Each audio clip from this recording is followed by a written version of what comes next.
baxar dərk eləməz bəlkə də, amma mən yəni Allahın nə qədər hiss edirəm, hamısını bunda demək istəyirəm doğrudan, amma belədir, bütün qidalar Allahın surətindədir. Sonradan əziz bazı qardaşlar, dua edilsə, artıq səviyyəcə qalxırsan, artıq kəlamla müqəddəs su qarşı şərab kimi olur. Müqəddəs kitab Bibliyanın hansı yerində şərab yazılsa, bunun ruhani mənası, bu müqəddəs son kəlaməsi Allahın şərabı. Allah belə şəraba dönür. Həmin vaxt Rəbbin bədəni şüşə kimi olur. Toşla putulka olur, o putulka şüşəsi nətər olur. Toş Allahın bədəni belə. Əvvəli axırı olmayan belə qüvvədir. Bədəni şüşə kimi, putulkanın içində elə bir şərab kimi, ruhuna kəlamla müqəddəs su qarşı belə şərab kimi olur. Bütün spirtli içkilər dünyada hamısı müqəddəs son kəlamın surətidir. Pivəyə baxsaz görəsiniz ki, şərabdır, məsələn, Allahın qanıdır, yəni dedim ki, müqəddəs suru. Kəlamda saysız hesabsız mən bu məsələn, statlar gətirə bilərəm. Məsələn, İbrahim Melxisedekin qabağına şərabla və yaxud da Davud Yessi öz oğlunu göndərmişdi o qardaşlarının yanına, çörəklə şərabla, çörək Allah kəlamı işlərlə, şərab müqəddəs ruha və yaxud da müjdədə deyilir, o məsələ deyilir. O quldurlar birini döyürlər, sonra biri keçir, Samariyalı keçir, orada şərabla, yağla, zeytun yağla məhz edilir. Hamısı kəlam, bizim ruhani mənası onu kəlam, şərab deyəndə kəlamla müqəddəs ruhun qarşıdır. Artıq bax, qarşı bir olur, artıq şərab bir olur. İnsan məsələn, iki sevişən şəxs bir olduğu kimi, kəlamla da müqəddəs ruh qarşı bir olur, şərab kimi, bir şərab olur. Pivə kimi olur bəzən, elə bir pivə kimi müqəddəs ruh içirsə. Baxsaz görərsiniz ki, pivə məsələn alov rəngindədir, qızıl rəngdədir. Ona görə ki, Rəbbin ruhunun bənzərindədir. Baldır, yağdır, qarşı bir şərab kimi, kanyak kimi olur, araq kimi olur, rom kimi olur, viski kimi olur. Müxtəlif, məsələn, çaxır kimi olur, müxtəlif spirtli viski kimi olur. Və ən çox həzzi bunda alırsan. Əməli başlı Rəbbin sevgisini adam sərxoş olur. Düzdür, bəzi adamlara bunu deyəndə deyir ki, ağımız başımızda olmalıdır. Biz belə deyəndə qorxuluyor, fiziki mənada başa düşür, əziz bazı qardaşlar. Kəlamla müqəddəs su qarışır belə, duru olur həmin vaxtda artıq. Bal yağı duru olur, artıq şəraba dönür. Görürsən ki, artıq spirtli içki kimi içirsən, əməli başlı ətirdir spirtli içki. Yəni, bu Allahın özüdür. Kim bəzələrə deyəndə bu qorxu edir, ağımız başımızda olmaz. Bu Allah bizi, ağımızı başımızdan alsa deyir ki, biz gelib günah elə. Ən güclü hissləri bax bunda gəlsəm, şərab kimi müqəddəs suna, Allah'a belə müqəddəs suna kəlam etsəndə, ən güclü hissləri bunda gəlsən. Əməl başlı sərxoş olursan, əməl başlı dərdi qəmi unudursan, görürsən ki, hətta spirt belə yağır, baxanda, spirt belə yanır. Spirtin özünün, görürsən ki, müalicə üçün istifadə edirlər, şərab kimi. Bütün spirtli içkilərə dönür dua vaxtda. Onun səviyyəcə qalxdınsa müxtəlif bir hissəsən. Rəbbin bədənində şüşə kimi olur. Yəni, adi insana bunu deyəndə deyəsən, məsələn, araq Allahın surətidir. Şüşə, Allah belədir, bədənin şüşə kimi olur. Nəyə görə şüşə görkəmdə, banka görkəmdə olur? Süd kimi içəndə biraz geniş olur, ona görə banka genişdir. Amma belə şərab kimi içəndə müqəddəs olan kəlamı, əziz bazı qardaşlar, duru olur, artıq belə yığıcam olur, şüşə kimi, putulka kimi olur, doğrudan elə olur, Allah elə olur bizdə. Bütün spirtli içkilərdir, hamısı Rəbbin təmsil. Amma insanlara deyəndə bunu biraz narahatsızlıq olur. Narahatsızlıq Allahın ruhudur. Məhz Allah belə müqəddəs olan kəlamı spirt kimi içəndə, biz nə qədər insan Allaha bağlıdır. İlahilər oxuyan, nə qədər həzz alırsan Rəbbin sevgisindən. Adam, məsələn, internetdə oturursan, açıq-saçıq şəkillərə, qız şəkilləri keçir gözün qalanı, internetdə hamının qarşısına çıxır da, heç belə şəkillərə baxmırsan. Rəbbə o qədər bağlansın, Rəbbə o qədər sevgin artır. İnan ki, 7 saat belə şərab kimi içmişəm müqəddəs olan kəlamı, 7 saat məsələn ilahələrlə həm eləmişəm. Adam Rəbbdən ayrılmaq istəmir, çünki elə böyük duyğular yaşayırsan məsələn. Ümumiyyətlə, bunların hamısı böyük duyğular yaşayırsan. Hava kimi qabiləndə başqa kimi, ciyərinə səksən bir Rəbbi, gözəl hisslər keçirsən. Məsələn, su kimi içəndə başqa, su kimi, lap ən çoxlu su kimi hiss edirsən. Müqəddəs su sudur. Bu barədə axırda, videonun axırda lap geniş var bu barədə danışacağım, amma çünki başlarında adam zəif su kimi adam hiss edir Rəbbi, içirsən müqəddəs sura. Sonradan lap güclü suya dönür. O barədə ən geniş danışacağım videonun axırında. Sonra süd kimi içəndə başqa, görsən ki, başqa duyğular olur, bilirsiniz. Hətta bir şey deyim ki, bu Vəh kitabında yazılır, Allahın 7 ruhunun sahibi, məsələn, İsa Məsih haqqında. Bəzilə deyir ki, o ayədə görək ki, yanlış tərcümə eliflər, Allahın 7 ruhunun, Allahın 7 ruhu yoxdur da. Məsələn, bir ruhu var, bir söhbət bir ruhdan gəlir, səhv tərcümə eliflər. Amma bəlkə də elədir, mən bir söz demirəm, məsələn. Amma yenə də ruhun daxilində ruh kimidir. Biz fərqli olur ya əziz qardaşlar. Ruhun gücü artırsa artıq suya dönür. Müqəddəs kəlam südə dönür, bala dönür, yağa dönür, müxtəlif qidalara dönür. Bunlar hamısını bütün insanların yediyi qidalara dönür. Axırda şəraba dönür. Şəraba dönür, axırda müxtəlif spirtli issi kimi olur. Rəbbin qanı şəraba dönür əziz qardaşlar. Ən güclü duyğuları babında keçirsən. Amma mən bu video baxanda bəzi insanı belə səhv başa düşə bilər. Mən demirəm ki, şərab məsələn içmək yaxşıdır. Məsələn, mən əvvəlcə onu deyim ki, müqəddəs Bibliyanın heç bir yerində spirtli içki qadağa yoxdur. Heç bir yerdə. Məsələn, Efesləri bölümündə açıqca yazılır ki, şərabla sərxoş olmayın. Müqəddəs ruhla dolun. Yəni Allah həmişə sərxoşluğu pis qınayır da. Yenə də, amma mən demirəm ki, məsələn, şərab yaxşıdır. İmanlı insan içməsə yaxşıdır, məsələn, spirtli içki. Ən yaxşısı, məsələn, içib günah edə bilər, səhv edə bilər. Ən yaxşısı, dualarını artırarsan, müqəddəs suna kama belə spirtli içki kimi içəsən. Amma yenə də hər şey Rəbbin iradəsi. Bir qardaşı xatırlayıram, sosial şəbəkədə deyir ki, şərabı, məsələn, şərab iblisin işidir, şeytan hazır şərabı. Əziz qardaşlar, şeytan dünyada heç nə yaratmır. Yaradan bir yaradan var, o da Allah, Tanrımızdır, Rəbbimizdir. Yəni şərabın fiziki şeylər, yəni ruhani şeylərə göstərir. Rəbbin ruhunu göstərir. Rəbbin ruhu belə şəraba dönür. Amma yenə də insan, yəni dediyim kimi, təkcə Allahın ruhundan belə qidalansa, şərab kimi isə yaxşıdır. Bax bu şəraba dönəndən sonra yenə dediyim kimi bir olur, artıq duru olur, biri olur, su kimi durur. Ən güclü duyğuları keçirirsən həmin vaxtda.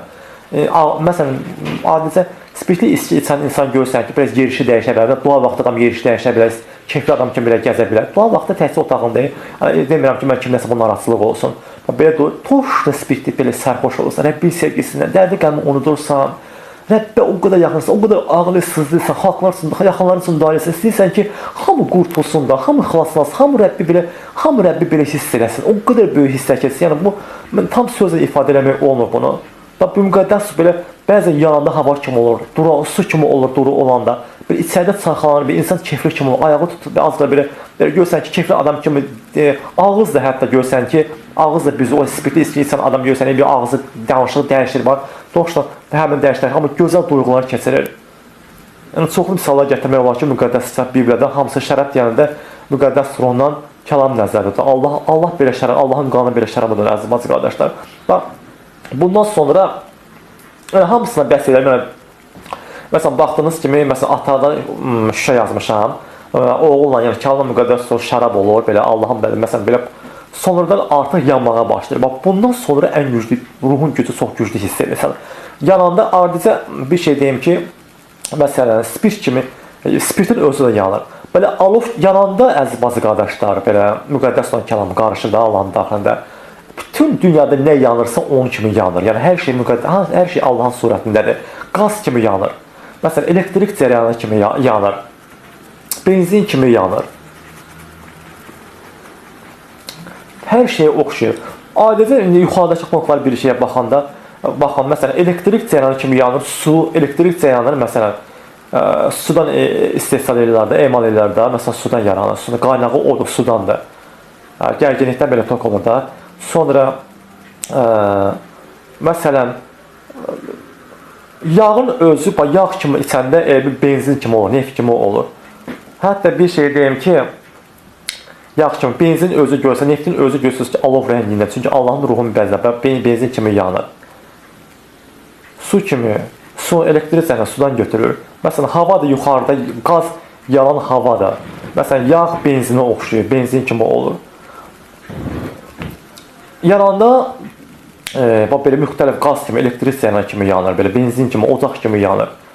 Hətta bir şey deyim ki, baxsınız dünyada bir çox müxtəlif insanlar var da. Məsələn, kimsə ağ rəngdədir ən çox, kimsə bal rəngindədir, alov rəngindədir. Məsələn, neqrlər var ki, zəncilər Afrikada yamyaşıldır, gömgöydür, qaradır, bunlar da qaralar deyirlər. Bunlar hamısı bir kimsə qara yanızdır. Məsələn, Çinlilər qızılı rəngdədir ən çox. Axır videonun sonunda çox geniş bu barədə danışacağam. Məsələn, bunlar hamısı Allahın rəngidir, əziz qardaşlar. Çünki hər bir insan günahkar olsun, mütbərəs olsun, dilindən asılı olmayaraq, hamısı məsihçilərin Allahın surətindədir. Biz məsihçilərin demək olar ki, ruhani rəngini göstərir. Məsələn, bayaq dedim ki, bəhməz rəngindədir. Bəhməzə dönür də müqəddəs olan kəlam. Hətta baxsaz ki, o zəncilərin rənginə baxsaz internetdə şəkil qoyub yanaşı bəhməzlə qoysa, %100 bəhməz rəngindədir. Yəni bütün fiziki aləm dediyim kimi ruhani aləmin surətidir. Məsələn, baxanda siz hətta yer kürəsi özü də Allahın bənzərindədir, əziz bacı qardaşlar. Xalqlara baxanda, məsələn, Afrikanın mərkəzindən götürək də, görək, nə qədər xalqlar var ki, qara dərilidir, zəncilər daha məsələn. Hamısı bu qədər yananda belə olur. Bəhməz kimi içəndə, məsələn, biz həmin neqr kimi bütün nəsilçilər bu səviyyə qalxanda təsəvvür qara dərili, zənci kimi görsənir amma ruhda. Yəni bu belə davam eləmir. Sonradan getdikcə dəyişir də, yəni rəngi də dəyişir. Məsələn, süd kimi o müqəddəs su axanda ağappaq olur ruhda. Ruhun rəngini göstərir. Fiziki aləm onun üçündür. Sonra görsən ki, hətta yer kürəsində Allahın bənzərində. Görsən ki, məsələn, Afrikada yaşayan zənci görsən ki, qara rəngdədir zəncilər. Məsələn, yuxarı baxanda Misirlərdir, ərəblərdir. Getdikcə görsən ki, biraz qara yanızdır. Biraz da yuxarı baxanda görsən ki, İspaniyada, Portuqaliyada, İtaliyada, Yunanlarda bir trayektoriyada da, Avropada onların məsələn, onlar da sarışındır, amma biraz qarışın tərəf, qəhvəyi rəngdədir də, qarışın deyək də. Şimaldakı xalqlara baxanda məsələn, Almanlar da, Ruslar da bunlar artıq çox sarışındır. Hətta Almanlar, Ruslar, Hollandlar, İngilislər. Biraz da şimala gedəndə görsən ki, məsələn, Finlərdir, ağ Finlər deyirlər də, Finlərdir, Norveçlilərdir. Danimarkalardır, Skandinav xalqları, İsveçlər, bunlar görsən ki, saçları artıq qızıl rəngdə, həm də ki, ağappaq qızıl rəngdə, ağappaqdır. Getdikcə görürsünüz, yanır. Çünki yer kürəsinin özü də Allahın bənzərindədir. Məhz etmə vaxtı Allah yanır, bəzən sönür. Bu həmin vaxtı müxtəlif rənglərdə olur məscidçilər. Çünki Allahın rəngi də müxtəlif olur, əziz bacı qardaşlar. Tanrı belədir. Tanrı bizə belə surət alır. Ona görə Daniel Peyğəmbər sonra var Yahya Rəbbi görəndə saçları yun kimi ağ idi. Alov kimi yananda deyirəm ki, bu alov ki yananda belə ocaq kimi yanır, qaz kimi yanır, elektrik kimi yanır, müxtəlif belə sisləri keçir səni. Həmin vaxtda alovun, məsələn, adicə bayaq qaçırdım biraz, məsələn, bal rənginə baxanda, bal punktuna da, ağrılar da, məsələn, mən bu hər punktun üzərində dünyada nə onlarla əlaqəlidir, ondan bəhs eləmək istəyirəm. Məsələn, ağrılar məscidçilərin surətidir. Biz ruhda uçuruq. Kəlamda yazılır ki, biz göylərdə döyüşürük. Biz ruhda uçuruq. Bal kimi ağrılar hamısı məscidçilərin surətidir, əziz bacı qardaşlar. Ağrılar. Toxşuba bizim ruhda rəngimiz elə olur. Sarı, qara, ağrı rəngdə. Hətta güclü xalqlar, böyük xalqlar var ki, məsələn, Almanlardır, görürsən ki, bayraqlarında var ya, o əmrə, ağ, qara, ağ, sarı rəng. Məsələn, onlar ruhda güclü məscidçiləri təmsil edir, surətidir, güclü xalqlar. Hansı canlılar, hansı qida ilə əlaqəsi var, onlar biz məscidçiləri göstərir. Bütün canlılar, quşlar olsun, heyvanlar hamısı məscidçilərin surətidir. Məsələn, alov rənginə baxanda, biraz bunun üstünə dayanmaq istəyirəm. Alov rəngində olanda baxırsınız ki, alov rəngində heyvanlar hamısı məscidçilərin surətidir. Məsələn, mən duanı artırandan sonra gördüm ki, artıq müxtəlif heyvanlar səsi, heyvan səsi kimi çıxır ya adamın İsa Məsihinin adını çəkəndə, məsələn, ruhda danışan, dua edəndə müxtəlif heyvan quş səsləri çıxır. Məsələn, pələklərə